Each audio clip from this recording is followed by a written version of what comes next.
राजेंद्र बाबू के साथ और 8-10 लोग बैठे हुए थे और महिलाओं के उत्थान के विषय में चर्चा बड़े जोरों पर। हाँ, सही कहा विशंभर बाबू ने। हमें बिल्कुल इस विषय में सोचना चाहिए।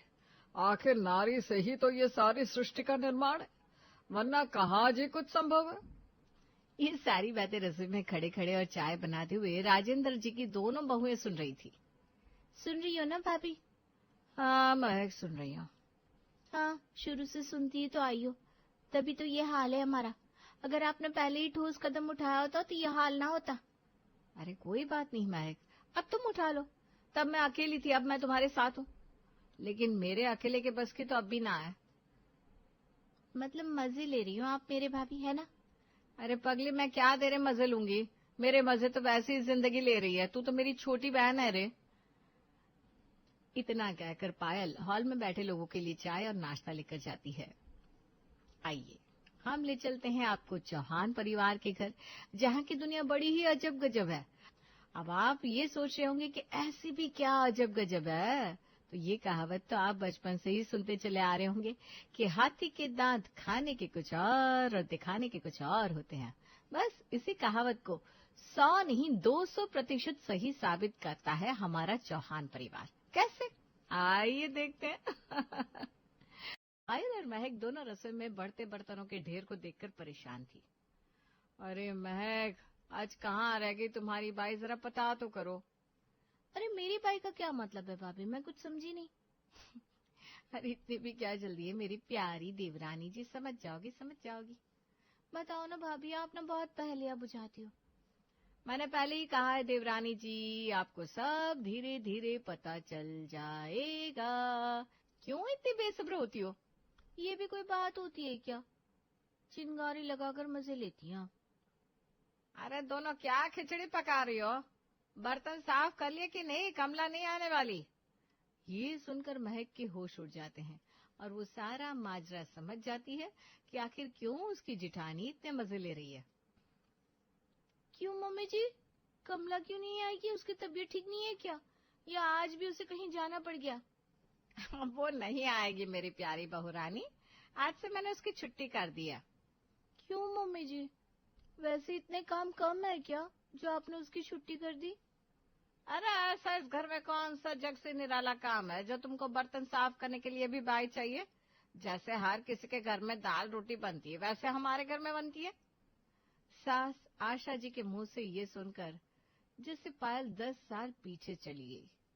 आज भी एक एक शब्द हूबहू वही था जो उसके कानों में गूंज रहा था।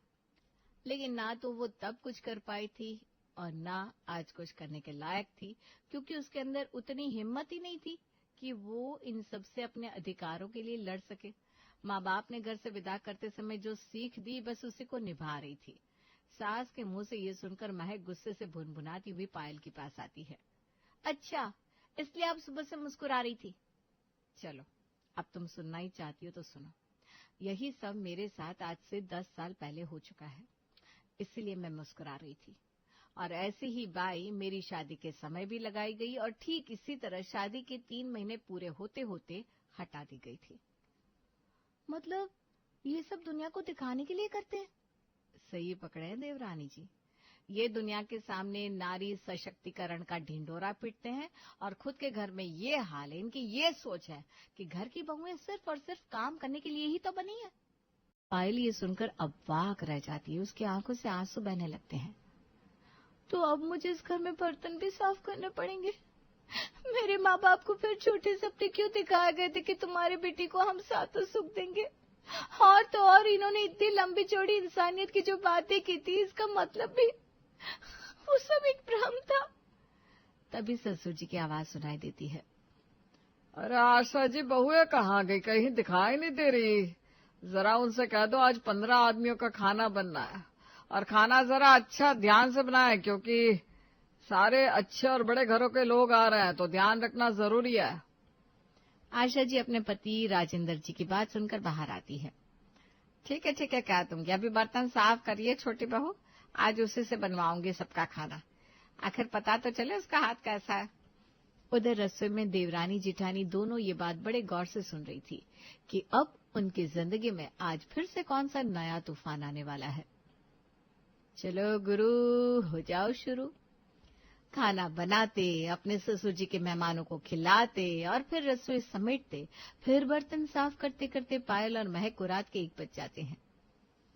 महक अपने पति समीर के साथ जब रूम में बैठी थी, समीर, तुमने तो मुझसे शादी के पहले इतने बड़े बड़े वादे किए थे। अरे ऐसे कौन से मैंने तुमसे चांद तारे तोड़ लाने के वादे कर दिए थे जो तुम इतना नाराज हो रही हो महक? चांद तारे तोड़कर लाने के वादे तो नहीं किए थे, लेकिन कम से कम खुश रखने के और मुझे हर खुशी देने के वादे तो किए थे ना तुमने समीर। अरे तो ऐसे इस घर में तुम्हें क्या कमी आ गई भाई? बात इस घर में कमी की नहीं है, एक औरत के सम्मान की है, बात एक औरत के आत्मविश्वास की है, बात एक औरत के दर्जे की है जो उसे एक घर में मिलता है। देखो मुझे ना सोने दो महक, मुझे तुम्हारी इतनी लंबी चौड़ी बातें समझ में नहीं आ रही है, मुझे कल सुबह जल्दी दुकान जाना है। और इतना कहकर समीर अपना तकिया लेकर करवट बदलकर सो जाता है। ये देखकर पायल बहुत दुखी हो जाती है और उसकी आंखों से झरझर धार बहने लगती है। क्या मैंने इसी दिन के लिए इतनी पढ़ाई की थी? क्या इसी दिन के लिए इतने सपने देखे थे कि मैं शादी के बाद अपने पति के साथ अपने सपनों की जिंदगी जीऊंगी? अगले दिन सुबह सुबह दोनों रसोई में होती है, तभी उनकी डोरबेल बजती है। अब इतनी सुबह सुबह कौन आ गया? देखा तो दरवाजे पर थी आशा जी की पड़ोसन मिश्राइन जी। अरे मिश्राइन, आज इतनी सुबह सुबह? आओ आओ बैठो। आज इतनी सुबह कैसे चली आए भाई? अरे तुम 2-3 दिन से मंदिर नहीं आ रही हो तो मुझे तुम्हारी चिंता हो चली। आखिर कारण क्या है भाई मंदिर न आने का? ऐसी तबीयत कुछ ठीक नहीं लग रही थी तो मंदिर नहीं आए। अरे कोई काम तो तुम्हें करना नहीं पड़ता, अभी तक एक बहू थी अब 2 हो गई, फिर भी तुम्हारी तबीयत ठीक नहीं रह रही। डॉक्टर को दिखा लो मेरी मानो तो। तभी उनको झाड़ू लगाती हुई महक दिखाई देती है। अरे तुमने फिर से अपनी काम वाली बाई को भगा दिया क्या? अरे भाई, मैं काम वाली बाई को क्यों भगाती? काम वाली बाई को तो इन लोगों ने भगा दिया। मेरी दोनों बहुओं का कहना है हम घर के काम खुद से करेंगे। अब उन दोनों को काम वालियों के हाथ का काम पसंद ही नहीं आता, मैं क्या करूं? अरे भाई बहुत ही पुण्य करे होंगे तुमने आशा, जो तुम्हें ऐसी बहुएं मिली है, मानना पड़ेगा भाई।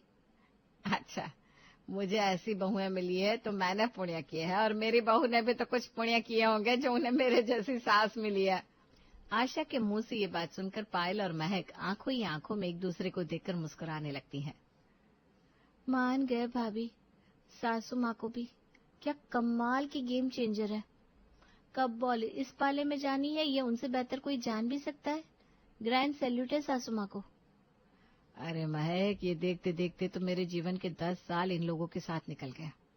अब तुम आई हो तो कम से कम 4 हंसी खुशी की बात तो हो जाती है, वरना इस घर में तो काम के अलावा मुझे कोई खुशी ही नहीं मिली। ऊपर से ये दुनिया वालों के सामने इतना सीधा बनते हैं, ये देखकर ना मेरा जी कूट जाता है। ऐसा लगता है कि पूरी कॉलोनी में लाउड स्पीकर लेकर ऐलान कर दो कि आखिर इनकी सच्चाई क्या है। ये कहकर महक और पायल जोर जोर से हंसते लगते हैं। एक दिन शाम के समय सासू माँ आशा जी बढ़िया सी लाल चटक साड़ी और लाल लिपस्टिक लगाकर तैयार होकर शीशे के सामने मटक रही थी, तभी महक वहां पहुंच जाती है। अरे मम्मी जी, आप तो एकदम कहर ढा रही हो, कहाँ जा रहे हो आप? मैं जरा काम से जा रही हूँ, अभी थोड़ी देर में आ जाऊंगी। मम्मी जी ये तो बताती चाहिए किस काम से जा रही है? तुम ना सवाल जवाब बहुत करती हो छोटी बहू, थोड़ा बड़ी बहू से कुछ सीखो और अपने काम से काम रखो। आप आशा जी अपना बैग हिलाते हुए घर के बाहर निकल जाती है। तभी महक को पीछे से पायल की बहुत जोर से हंसने की आवाज आती है। क्या भाभी, आप भी कहाँ गई है सासू माँ? अब मुझे जल्दी से बताओ। ये आज किटी पार्टी गई है। किटी पार्टी सुनकर महक की आंखों में चमक आ जाती है। Kitty party?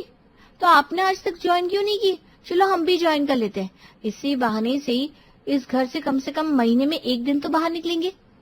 ऐसी भी क्या बात है, तो आज ही कोशिश करके देख ले, शायद हमारी बात बन जाए। ठीक है, मैं आज ही बात करती हूँ। शाम को जैसे ही आशा जी किटी पार्टी से आती है, वैसे ही महक बड़ी उम्मीद के साथ अपनी सास के पास जाती है। मम्मी जी आप थक गई होंगी ना, बाहर गई थी तो। लाइए मैं आपके बालों में तेल डाल देती हूँ। हाँ बहू डाल दे, आज बड़ा ही सिर दर्द कर रहा है। अच्छा मम्मी जी, वैसे आप कहाँ गई थी? बताया था ना, कुछ जरूरी काम से गई थी। अरे अब बता भी दीजिए ना मम्मी जी, ऐसा भी क्या जरूरी काम था? वो कॉलोनी की किटी पार्टी थी। ओह वाह मम्मी जी, हम लोगों को भी उस किटी पार्टी में शामिल कर लीजिए ना, इसी बहाने से हमको भी अच्छा लगेगा। तुम लोग घर के काम पर ध्यान दो, वही बहुत है। किटी पार्टी में जाने की कोई जरूरत नहीं है। घर के काम क्या तुमको काम पड़ रहा है? थोड़ी देर में अपना गुस्से वाला मुंह लेकर महक अपनी जेठानी के पास पहुंचती है। आ गई मैडम? क्या कहा सासू माँ ने? कब से चलना है फिर किटी पार्टी में? अरे उन्होंने मना कर दिया, कहा तुम लोग घर के काम करो, घर के काम क्या तुमको कम पड़ रहे हैं? मैं एक सच बताऊं, तुम्हें देखकर ना कभी कभी बहुत हंसी आती है और कभी कभी बहुत तरस भी, क्योंकि मैं भी तुम्हारी तरह हजारों सपने लेकर इस घर में आई थी, लेकिन यहाँ चूल्हा चौका बर्तन झाड़ू पोछा के अलावा इस घर में बहू के लिए कुछ बना ही नहीं है। इससे अच्छी तो एक मेड की जिंदगी होती है। ये सुनकर महक बहुत उदास हो जाती है। भाभी, हम कल से अपने पतियों से पॉकेट मनी की डिमांड करेंगे, आखिर हमारा भी तो कोई हक है कि नहीं? जो आ गया गुरु माँ। रात को पायल अपने पति सुमित से और महक अपने पति समीर से इस बारे में बात करती है। सुनिए ना सुमित जी, अब आप हम लोगों को पॉकेट मनी दिया कीजिए ना। अरे किस बात की पॉकेट मनी? बाहर जैसे घर में रह रही हो, अच्छे से अच्छा खाना खा रही हो, अच्छे से अच्छा पहन रही हो, फिर तुम्हें किस बात की पॉकेट मनी चाहिए भाई? और हम इस घर में पूरे दिन जो काम करते हैं उसके बदले में आप लोग हमें हर महीने 10,000 भी नहीं देंगे? 10,000? अरे कभी कमाए क्या 10,000? जानती भी हो क्या वैल्यू होती है 10,000 की, या बस मुंह उठाया और बोल दिया 10,000? ये सुनकर पायल दुखी हो जाती है और बिना कुछ कहे चादर ओढ़कर सो जाती है। उधर महक अपने पति से कहती है, समीर मैंने सोच लिया है, अब कल से अगर आप लोगों ने हमें 10,000 पॉकेट मनी के तौर पर नहीं दिए तो हम कल से घर का कोई काम नहीं करेंगे। अरे तुम्हारा दिमाग खराब तो नहीं हो गया? तुम नहीं करोगी तो और कौन करेगा? ये सारे काम औरतों के ही होते हैं, और तुम अपने घर के काम करने के लिए पैसे मांग रही हो। बात अपने घर के काम की नहीं है, बात यह है कि अगर आप इन सब कामों के लिए एक मेड भी लगाते तो उसको भी आपको पैसे देने पड़ते कि नहीं? लेकिन पायल की तरह महक के पतिदेव भी उसकी बातों को पूरी तरह दरकिनार कर देते हैं। अगले दिन सुबह सुबह, अरे सुन रही हो मम्मी, तुम्हारी बड़ी बहू क्या कह रही है? अब उसको पॉकेट मनी चाहिए, वो भी पूरे 10,000। क्या भैया, ये तो कल मुझे महक ने भी बोला और उसने भी मुझसे 10,000 मांगे। इसका मतलब ये दोनों मिलकर प्लानिंग करती है। ये सुनकर महक और पायल एक दूसरे की शक्ल देखने लगती हैं। तुम दोनों अब इस घर में काम करने के लिए पैसे मांग रही हो? पापा जी, हम पैसे नहीं मांग रहे, लेकिन अगर हम पूरे दिन एक हाउसवाइफ की तरह घर में काम करते हैं तो कम से कम एक छोटी सी पॉकेट मनी पर हमारा भी तो हक बनता है।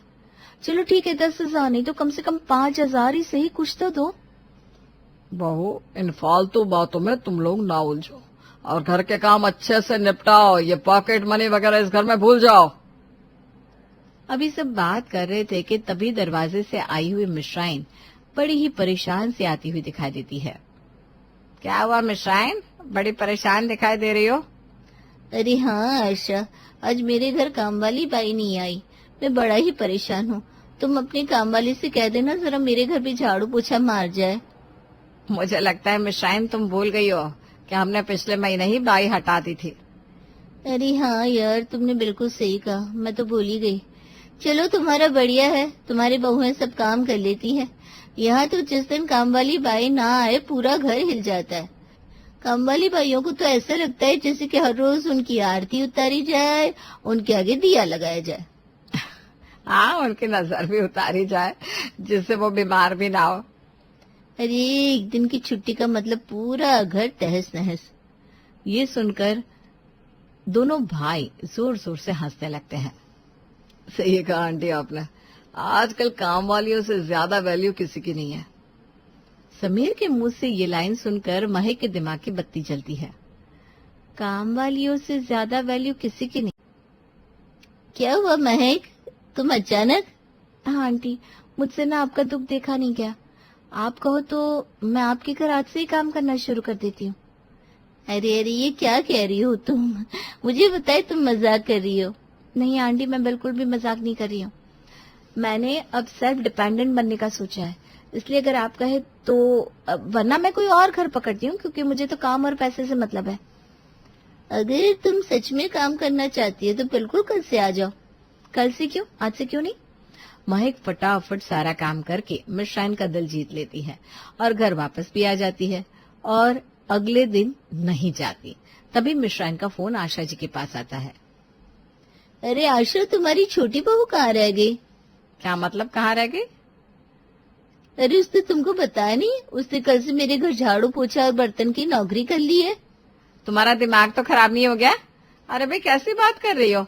अब हमारे इतने बुरे दिन आ गए क्या? ये तुम अपनी बहू से पूछो, और साथ ही उसको बोलो कि टाइम पर आया करे। और भला ऐसी अच्छी काम वाली, परफेक्ट अंग्रेजी बोलने वाली काम वाली कोई छोड़ना चाहेगा क्या? मैं अभी बात करती हूँ महक से। हाँ, और उससे पूछ लेना, उसे और घर चाहिए तो मैं दिला दूंगी। आशा जी गुस्से में फोन पटक देती है और महक को इतनी जोरदार आवाज मारती है कि पूरा घर हिल जाता है। घर के बाकी सदस्य भी बाहर निकल आते हैं। महक! क्या हुआ आशा जी? यही तो मैं महक से पूछना चाहती हूँ, आखिर ये क्या नाटक है? मैंने क्या किया मम्मी जी?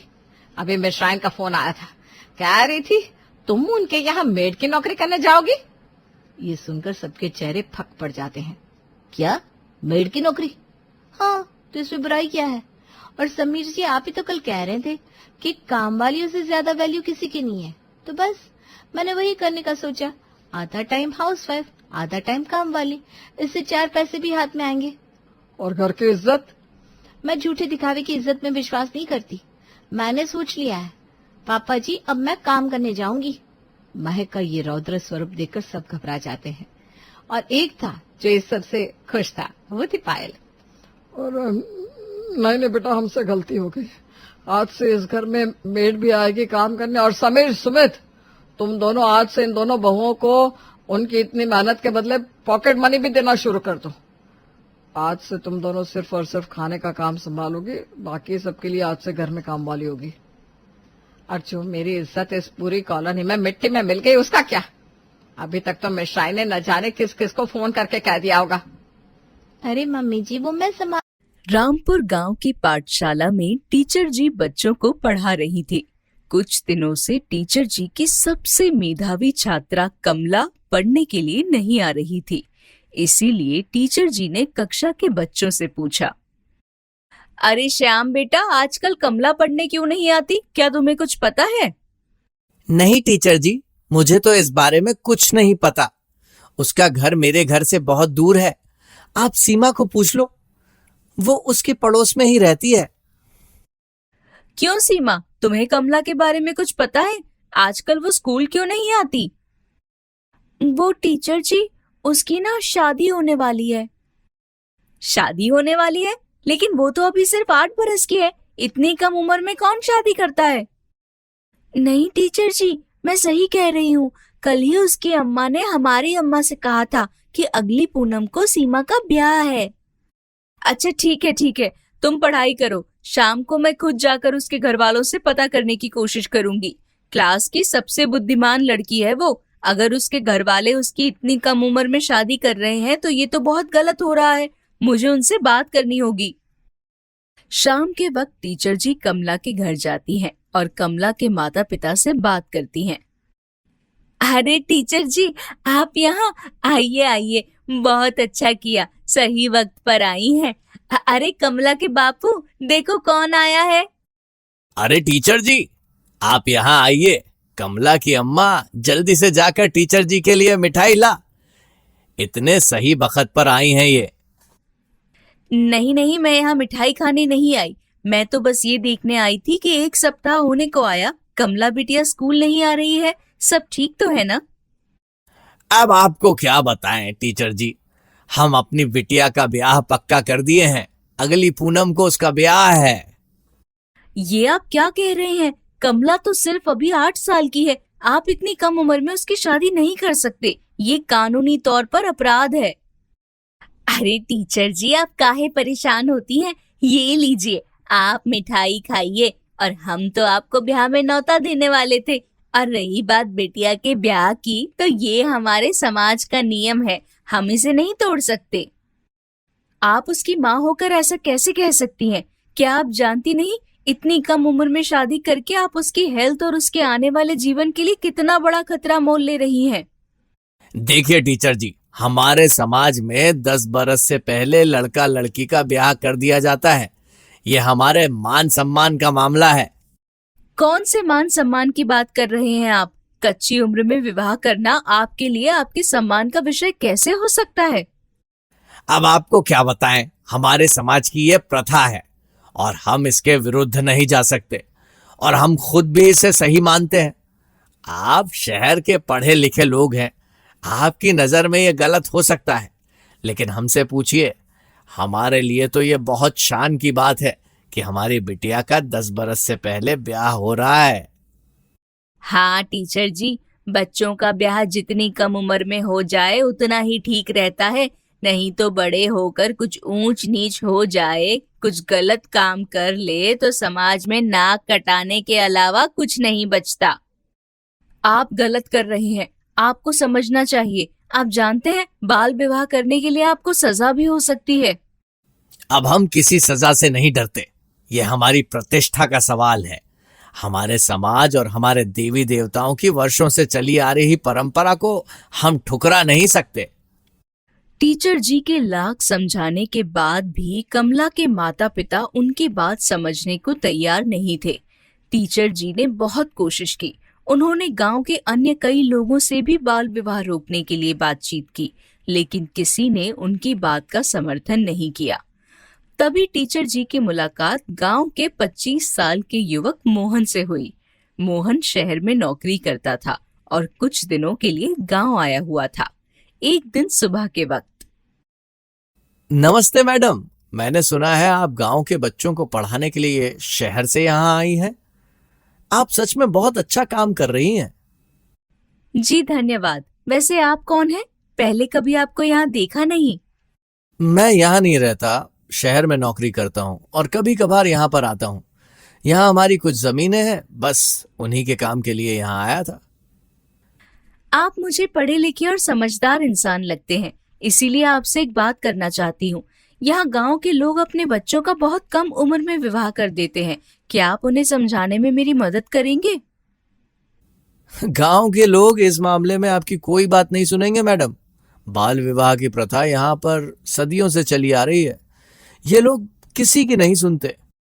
मोहन की टीचर जी से मुलाकात के अगले दिन ही गांव में एक दुखद हादसा हुआ। इसी गांव की लड़की रम्या का बाल विवाह हुआ था और विवाह के 1 साल के भीतर ही उसकी अस्पताल में मौत हो गई। डॉक्टर ने बताया कि रम्या के कम उम्र में गर्भ ठहर जाने के कारण उसकी मौत हुई थी। टीचर जी ने गांव के लोगों को पंचायत में बुलवाया। जैसा कि आप सब गांव वालों को पता है, हमारे गांव की रम्या की मौत हो गई है और इसीलिए टीचर जी आप सबसे कुछ बात करना चाहती हैं। पिछले कई दिनों से मैं आप लोगों को समझाने की कोशिश कर रही हूँ। हमें बच्चों का बाल विवाह नहीं करना चाहिए। रम्या की मौत बाल विवाह से होने वाले दुष्परिणामों का ही एक उदाहरण है।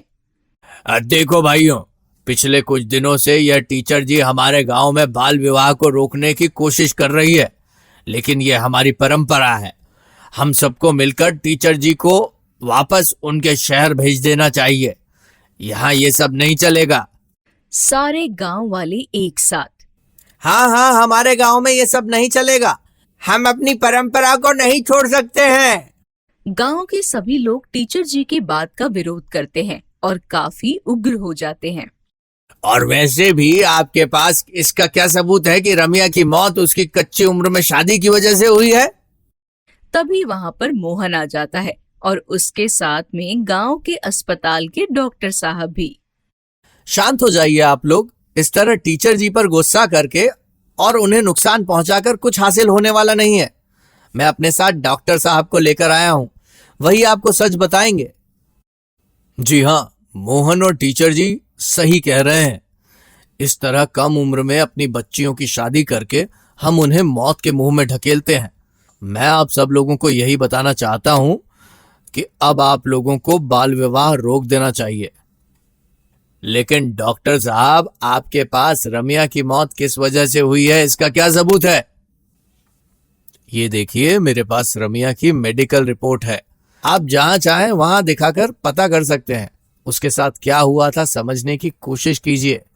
कई बार हमारी परंपराएं गलत भी हो सकती है।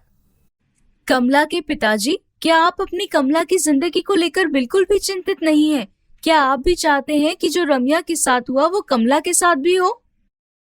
और हाँ, रम्या का केस अब शहर तक पहुंच चुका है। उसके घर वालों और ससुराल वालों को जेल की सजा होगी। क्या आप सच कह रहे हैं? हाँ, रम्या की मौत होने के बाद ये केस पुलिस केस बन गया है और बाल विवाह का मामला होने की वजह से इस पर कानूनी कार्यवाही होने जा रही है। टीचर जी, डॉक्टर साहब और मोहन, मैं इस गांव का सरपंच होने के नाते आप सबसे वादा करता हूं कि मैं इस कुरीति को अपने गांव से जल्द मिटा दूंगा। आप लोग सही कह रहे हैं। मैं भी अपनी बिटिया कमला का ब्याह नहीं करूंगा जब तक कि वो 18 साल से ऊपर नहीं हो जाती। शंकर और उसका परिवार एक अच्छे घर से थे, पर बुरी संगत में रहने की वजह से शंकर को शराब पीने की आदत हो जाती है। ऐसे ही एक दिन, निर्मला, तुम्हारे बेटे की शराब पीने की आदत बढ़ती ही जा रही है। मेरी मानो तो समय रहते तुम अपने बेटे की शादी करा दो। शादी होने के बाद तुम्हारा लड़का सुधर जाएगा। शंकर को सुधारने का अब यही आखिरी रास्ता बचा है। अगर ऐसा है तो ठीक है, मैं अपने बेटे की शादी करवा दूंगी किसी लड़की से। क्या पता शादी करने के बाद सच में वो शराब पीना कम कर दे और कोई काम करने लग जाए। अब कुंती अपनी बहन निर्मला के बेटे के लिए रिश्ता देखती है और बहुत जल्द शंकर का रिश्ता ईशा नाम की लड़की से करवा देती है। ईशा और उसके माता पिता एक गरीब घर से थे। उनके पास इतने पैसे नहीं थे कि वो शादी में दहेज दे सके। इसलिए जब निर्मला ईशा को देखने घर आती है, देखिए बहन जी, भगवान का दिया हुआ हमारे पास सब कुछ है। बस चाहिए तो एक संस्कारी बहू जो शादी के बाद घर की जिम्मेदारियों को बखूबी निभा सके। इसलिए हमें आपसे किसी भी तरह का कोई दहेज नहीं चाहिए। आपका बहुत बहुत शुक्रिया। अगर आप जैसे लोग इस दुनिया में हो तो कोई भी गरीब माँ बाप अपनी बेटी को बोझ नहीं समझेगा। क्योंकि ईशा के माता पिता गरीब थे और निर्मला ने किसी भी तरह की कोई डिमांड नहीं रखी थी, इसलिए ईशा के माता पिता जल्द से जल्द ईशा की शादी शंकर से करवा देते हैं। और शादी की पहली ही रात, तुम तो वही हो ना जिससे मेरी शादी हुई है। सही कहती थी माँ, तुम बहुत सुंदर हो, पर मेरी शराब के आगे कुछ नहीं हो। शंकर जी, आपने नशा कर रखा है? इसमें कौन सी बड़ी बात है? वो तो मैं रोज करता हूँ। अरे पूरा मोहल्ले वाले जानते हैं कि शंकर की जान उसकी शराब में फंसती है। इस तरह से शंकर नशे की हालत में बड़बड़ाते सो जाता है। अगली सुबह फिर शंकर घर से निकल जाता है और निर्मला ईशा के पास आकर उससे कहती है, ये लड़का सुबह होते फिर चला गया। बहू तूने पूछा कि कहाँ जा रहा है शंकर? नहीं माँ जी, मैं जब तक उनसे पूछती तब तक वो जा चुके थे। अच्छा माँ जी, मुझे आपसे एक बात करनी थी। हाँ हाँ बोल बेटा, क्या कहना है? माँ जी, शंकर जी इतना ज्यादा नशा करते हैं और आपने हमें एक बार भी नहीं बताया। लो कर लो बात ईशा बहू, ये बात भी कोई बताने वाली बात थी। और वैसे भी बीवी का कर्तव्य होता है अपने पति को लाइन पर लाने का। और मैं तुझे इसीलिए तो इस घर में लाई हूँ ताकि तू मेरे बेटे को सुधार सके। ठीक है माँ जी, मैं अपनी तरफ से पूरी कोशिश करूँगी। कोशिश नहीं बहू, मुझे रिजल्ट चाहिए। अच्छा अब जाकर तू भी तैयार हो जा, आज तेरी पहली रसोई है ना। ईशा खुद को उस घर में ढालने की बहुत कोशिश करती है, चुपचाप अपने ससुराल वालों की सारी बात मानती है। इसी तरह से कुछ महीने बीत जाते हैं। अब शंकर पहले से भी ज्यादा नशा करने लगता है। शंकर जी, आज आपने फिर से शराब पी है। आपने मुझसे वादा किया था कि आज आप शराब नहीं पिएंगे। वादा किया ही जाता है ताकि वादे को तोड़ा जा सके। और वैसे भी मेरी शराब भी मेरी बीवी है, और उसी ने मुझसे कहा कि पी लो, तो मैंने पी ली। शंकर जी, मैं आपकी इस गंदी आदत से परेशान हो चुकी हूँ। मुझसे बर्दाश्त नहीं होता। अगर आपने शराब पीनी नहीं छोड़ी तब मुझे मजबूरन कोई बड़ा कदम उठाना पड़ेगा। तू होती कौन है मुझे शराब पीने से रोकने वाले? हाँ, मेरा दिल जो करेगा मैं वो करूँगा। हट मेरे रास्ते से। ईशा से शंकर लड़ झगड़ कर घर से चला जाता है। अपने बेटे को गुस्से में जाता देख निर्मला अपना सारा गुस्सा ईशा पर निकालती है। मैंने तो सुना था कि बीवी अपने पति से बहुत प्यार करती है, पर तेरे जैसी बीवी पाकर तो मेरे बेटे के कर्म ही फूट गए। माँ जी, मैं शंकर जी का भला चाहती हूँ, इसलिए उन्हें शराब पीने से रोकती हूँ। अरे क्या हुआ अगर मेरा बेटा थोड़ी सी शराब पी लेता है और तुझे परेशान कर देता है? अरे आखिर है तो तू उसकी बीवी ही ना। क्यों तू अपने पति की इन हरकतों को थोड़ा बर्दाश्त नहीं कर सकती? और बड़ी आई मेरे बेटे का भला चाहने वाली। अगर मेरे बेटे का इतना ही भला चाहती तो उसके शराब पीने से तुझे परेशानी ना होती। इस तरह से निर्मला अपने बेटे का साथ देती है और बहू को ही खरी खोटी सुनाती है। अब समय यूं ही बीत जाता है। समय के साथ अब सभी मोहल्ले वाले और जान पहचान वाले ईशा को शराबी की बीवी कहकर बुलाने लगते हैं। ये लो आ गई शराबी की बीवी। पता नहीं कैसी पत्नी है जो अपने पति को शराब पीने से भी नहीं रोक सकती। अरे इसका पति शराब पीकर नशे में यहाँ वहाँ पड़ा रहता है। इसको कोई रोकने टोकने वाला है नहीं, इसलिए तो ये अपने पति को शराब पीने से नहीं रोकती। अगर इसने अपने पति को शराब पीने से रोका होता तो आज का शंकर शराब पीनी छोड़ नहीं देता। अपने मोहल्ले की औरतों की ऐसी बातें सुनकर ईशा को बहुत बुरा लगता है और वो बिना सब्जी लिए ही घर आ जाती है और फूट फूट कर रोने लगती है। उसी वक्त उसके पिताजी का फोन आता है और ईशा की रोती हुई आवाज सुनकर कहते हैं, अरे ईशा बेटा, तू रो क्यों रही है? मुझे बता क्या हुआ? पिताजी, मैं अपने ससुराल वालों से परेशान हो चुकी हूँ, खासकर शंकर और उनकी शराब से। ईशा बेटा, दामाद जी ने अब भी शराब पीनी कम नहीं की? पिताजी, शंकर जी ने तो अब पहले से भी ज्यादा शराब पीनी शुरू कर दी है। पहले तो वो एक बार पिया करते थे, पर अब उनकी सुबह भी शराब से होती है और रात भी शराब से। अब तो सब मुझे शराबी की बीवी कहने लगे। मुझसे अब ये ताने और सहे नहीं जा रहे। अरे ईशा बेटा रो मत, तेरे माता पिता है ना तेरे साथ, सब ठीक हो जाएगा। हमने एक बार गलती कर दी पर अब हम उस गलती को सुधारेंगे। अपने पिता से बात करने के बाद ईशा को थोड़ा अच्छा लगता है, पर तभी शंकर शराब पीकर घर आता है और इस बार शंकर अपनी सारी हदें पार कर देता है। करम जली गई थी, किससे बात कर रही थी अभी?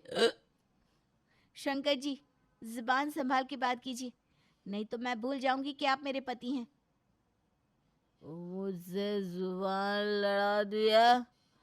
मुझे कहती है जुबान संभाल कर बात करो? इतना बोलकर शंकर ईशा को खूब मारता है। कुछ देर बाद निर्मला ईशा के कमरे में आती है और उसकी चोट के निशान देखकर कहती है, बहू, मैंने तुझे कितनी बार समझाया है कि जब शंकर नशे में रहे तो उससे मुंह मत लगाया कर, उसकी थोड़ी बातें सुन लिया कर ना। अब देख उसने तेरी क्या हालत कर रखी है। माँ जी, आप अभी भी अपने बेटे का ही साथ दे रही हैं। आप एक औरत होकर एक औरत का दर्द कैसे नहीं समझ सकती। ईशा की ऐसी बातें सुनकर निर्मला मुंह बनाकर वहां से चली जाती है और जब ईशा के पिता को ईशा की इस हालत के बारे में पता चलता है तो वो बिना समय गंवाए अपनी बेटी को लेने उसके ससुराल पहुंच जाते हैं। बहन जी, हमें नहीं पता था कि हम अपनी बेटी को स्वर्ग नहीं नरक में भेज रहे थे। हमने सोचा था कि इतने अच्छे घर की बहू बनकर मेरी बेटी राज करेगी, पर मुझे नहीं पता था कि आपका बेटा एक नंबर का शराबी है और मेरी बेटी के माथे पर जिंदगी भर के लिए शराबी की बीवी होने का कलंक चढ़ जाएगा। भाई साहब, हम शांति से बैठकर बात कर सकते हैं ना? आखिर हमारे बच्चों की जिंदगी का सवाल है। और रही बात शंकर के शराब पीने की आदत की, तो वो तो समय के साथ अपने आप छूट जाएगी। आप बेकार में ही छोटी सी बात का बतंगड़ बना रहे हैं। समधन जी, आपके लिए ये छोटी सी बात हो सकती है, पर मेरे लिए नहीं। मैं आपसे पूछता हूँ, आज मेरी बेटी के साथ जो हो रहा है, कल को वही आपकी बेटी के साथ होता तो आप क्या करती? ईशा के पिता का ये सवाल सुनकर निर्मला की बोलती बंद हो जाती है और वो चुपचाप खड़ी हो जाती है। अपनी बेटी की शादी आपके बेटे से करवाकर मैं पहले ही एक बार गलती कर चुका हूँ। अब अपनी बेटी को एक शराबी के हाथों में सौंप कर मैं दूसरी गलती नहीं करना चाहता। इसलिए मैं ये रिश्ता तोड़ता हूँ और अपनी बेटी को अपने साथ ले जा रहा हूँ। इस तरह से ईशा सारे रिश्ते तोड़कर अपने पिता के साथ अपने घर चली जाती है और वहीं रहकर अपनी जिंदगी की एक नई शुरुआत करती है। आज का मुद्दा पेश किया जाए। अरे हम तो बहुत ही परेशान हो चुके हैं जहाँ अपना आपके बेटे से। एक मिनट, यहाँ यह हमारा बेटा नहीं मुजरिम है, इसलिए शब्दों का सही इस्तेमाल करें आप। हाँ सॉरी जहाँ अपना, हम क्षमा चाहते हैं आपसे। तो हम कह रहे थे कि हम बहुत ही परेशान हैं इनसे। वजह क्या है परेशानी की, जरा खुल के बताइए। अरे अब क्या बताएं आपको बाबूजी। हमारा मतलब है जहाँ अपना, ये जब भी खाना खाते हैं तो इतना आवाज करते हैं कि हम खाना खाना ही भूल जाते हैं। चब्बड़ चब्बड़ गाय की तरह खाना खाते हैं। हम कहीं बाहर जाते हैं तो लोग हमको ना एलियन की तरह देखते हैं। बोलो। अरे तुम ऐसे क्यों खाना खाते हो मुजरिम आकाश? क्या वजह है ऐसे खाना खाने की? इंसान की तरह खाओ खाना भाई, ये बंदरों की तरह खाना क्यों खाते हो? हाँ मुजरिम आकाश, आप अपनी सफाई में क्या कहना चाहेंगे? हम तो यही कहना चाहते हैं कि ये सब हमारे दांतों का कमाल है। बस हमारे दांत इतने मजबूत हैं कि हम जब भी खाना खाते हैं तो उसमें से आवाज आती रहती है। इसके लिए हम अपने छोटे भाई अनुज को गवाही के लिए बुलाना चाहेंगे। ठीक है, अनुज कुमार यहाँ आकर गवाही दे। हम जो कहेंगे सच कहेंगे, सच के अलावा कुछ भी नहीं कहेंगे। हाँ ये बात तो हम भी मानते हैं कि भैया के दांत वाकई बहुत मजबूत है। एक बार उन्होंने हमें बचपन में काट लिया था, देखिए अभी तक निशान नहीं गया। देखिए देखिए जहाँ अपना, और तो और ये दांतों से अखरोट को तोड़ लेते थे। हम तो यही कहेंगे कि इनके दांत बहुत ज्यादा मजबूत है कि खाना खाते वक्त उनसे चबाने की आवाज आती रहती है। ठीक है, आप अपनी जगह पर जाकर बैठ जाइए। अब अनुज। सविता, आपको कुछ कहना है इस बारे में, या और कोई दलील को पेश करना है इनके खिलाफ? हम तो बस आपसे प्रार्थना ही कर सकते हैं कि आप हमें इंसाफ दिलाइए। आप ही हैं जो इस मसले को हल कर सकते हैं, इस चबड़ चबड़ से छुटकारा दिला सकते हैं। हमें आपके न्याय पर पूरा भरोसा है जहाँ अपना। हम यही कोशिश करेंगे कि हम दोनों के पक्ष में फैसला दे सकें। हमें 5 मिनट का समय दीजिए। तो हम इस फैसले पर पहुंचे हैं कि आज से आकाश को बजरंग टूथपेस्ट नहीं दी जाएगी, जिससे उनके दांत इतने नुकीले हो गए हैं कि वो खाते वक्त आवाज निकालते रहते हैं। आज से वो साधारण सी टूथपेस्ट का इस्तेमाल ही करेंगे, जिनसे उनके दांत इतने नुकीले ना हो। यही आज की अदालत का आखिरी फैसला है। आपकी बड़ी कृपा है जहाँ अपना। क्या हुआ, नहीं समझ में आ रहा कि ये क्या हो रहा है? रुकिए हम बताते हैं। इसके लिए आपको मिश्रा परिवार के इतिहास के बारे में सुनना होगा। श्याम कुमार के पिताजी ने इस परंपरा को शुरू किया था कि उनके घर में अगर कोई भी बात होगी या किसी भी बात पे झगड़ा होगा तो कोई भी आपस में कभी भी लड़ेगा नहीं, घर के बड़े अदालत लगाएंगे और वहीं फैसला किया जाएगा। इसलिए हर हफ्ते मिश्रा परिवार में ससुराल की अदालत लगती है, जहाँ सब लोग अपनी अपनी शिकायत लेकर आते हैं। आज पता है क्या हुआ? क्या हुआ? आज फिर तुमने किसी से कुछ कह दिया क्या? अरे ये आपकी भाभी भी ना जब देखो हमें परेशान करती रहती है। अरे अब क्या कर दिया उन्होंने? हम यहाँ तुम्हें क्यों बताएं? ये मुद्दा तो हम अदालत में ले जाएंगे। तो वही बताना है तो हमें काहे परेशान कर रही हो? हम आपको कहाँ परेशान कर रहे हैं? अब दिल की बात आपसे कह भी नहीं सकते क्या? अरे तो कहो ना, हम तो सुनने को तैयार हैं कब से। पर हम यहाँ नहीं कहना चाहते बात। हम ये बात अदालत में जाकर ही कहेंगे बस। तो फिर हमारे कान क्यों खाए जा रही हो? आप ना कभी हमारी बात सुनती नहीं है। अरे तो सुनाओ ना, क्या बात है? नहीं नहीं, हम ये बात सीधा अदालत में ही कहेंगे। हे भगवान, मार डालो, मार डालो। इस बार की अदालत में प्रिया ने सविता पर इल्जाम लगाया था कि सविता उसके अचार खाने पर छेड़ती रहती है। आज का मुकदमा शुरू किया जाए। तो प्रिया, तुमने क्या इल्जाम लगाया है आज अपनी जेठानी सविता पर? चापना, उस दिन मैं रसोई में अचार खा रही थी तो मेरी जेठानी आकर मुझसे कहती है, वाह वाह, तुमने तो बड़ी जल्दी खुशखबरी सुना दी, बधाई हो बधाई देवरानी जी। तो मैंने उनसे कहा कि नहीं नहीं, ऐसी कोई बात नहीं है। फिर भी जब भी मैं अचार खाती हूँ मुझे छेड़ती रहती है। इस बारे में मुजरिम सविता का क्या कहना है? जहाँ अपना, इस बारे में मैं ये कहना चाहती हूँ कि ये सब मेरी मम्मी की गलती है। अब इस बात में तुम्हारी मम्मी कहाँ से आ गई बीच में? वो ऐसे कि जब भी हमारे घर में कोई भी अचार खाता था तो वो उन्हें कहती थी खुशखबरी है, खुशखबरी है। तो बस मुझे भी यही आदत लग गई है, इसलिए इस इल्जाम में मेरी नहीं, मेरी मम्मी की गलती है। तो अब क्या सजा तुम्हारी मम्मी को दे? ये मुकदमा थोड़ा पेचीदा सा है। अदालत को थोड़ा वक्त दिया जाए सोचने के लिए, जिससे वो सही सही फैसला ले सके।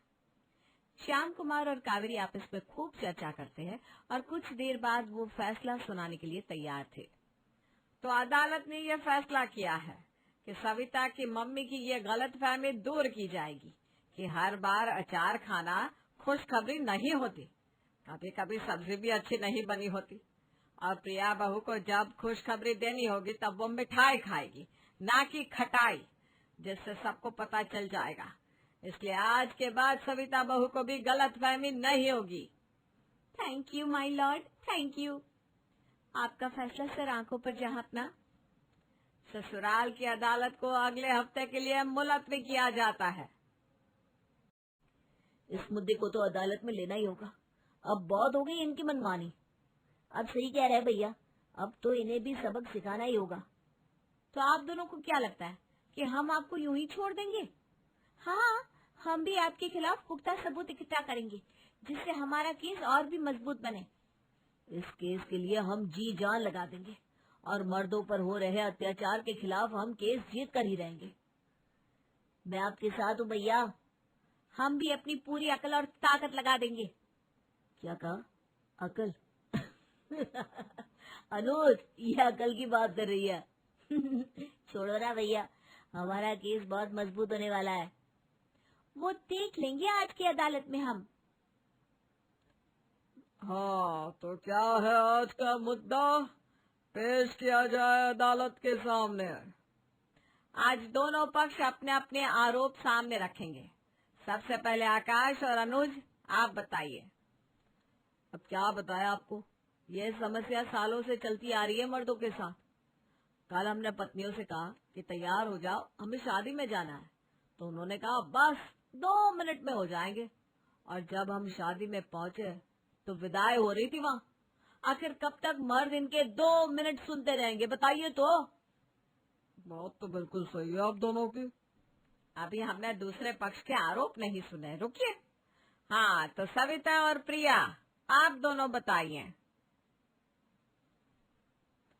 हम इन्हें जब पूछते हैं कि कितनी देर में आ रहे हो, तब इनका कहना होता है बस 15 मिनट में पहुंच रहा हूँ, और आते हैं 1 घंटे के बाद। ये क्या अत्याचार नहीं है? बिल्कुल सही बात है, ये भी तो यही करते हैं। अरे वो तो रास्ते में ट्रैफिक इतना होता है तो कोई भी लेट हो सकता है। और हमें जो काम होते हैं घर के, उसमें हमारा तैयार होना रह जाता है, उसका क्या? तैयार होने के लिए कितना वक्त लगता है, पर जरा सोचो, हम तो 5 मिनट में तैयार हो जाते हैं। आप लोगों को करना ही क्या होता है? कपड़े हम निकाल कर दे, सब कुछ हाथ में हम दे आपके, और हमें खुद सारा घर और खुद को तैयार करना होता है। तो 1 घंटा भी कम होता है क्या? हाँ, जैसे आप लोगों के लिए बाथरूम में 1 घंटा भी कम पड़ जाता है क्या? सही कहा, बिल्कुल सही कहा। और आप लोगों को चुगली करने के लिए पूरा दिन भी कम पड़ जाता है क्यों? वाह वाह, क्या बात कही है भैया। यहाँ जज मैं हूँ, मेरा फैसला ही चलेगा, समझे? मैं भी जज हूँ, मेरा फैसला ही आखिरी होगा। मर्दों को इंसाफ मिलना ही चाहिए। नहीं, औरतों को उनका हक मिलना चाहिए। हाँ हाँ, हमें इंसाफ चाहिए। हम भी पीछे नहीं हटेंगे। ये मुद्दा तो ससुराल की अदालत में भी सॉल्व नहीं हुआ। क्या आपके घर की अदालत में इसका कोई नतीजा निकला या नहीं?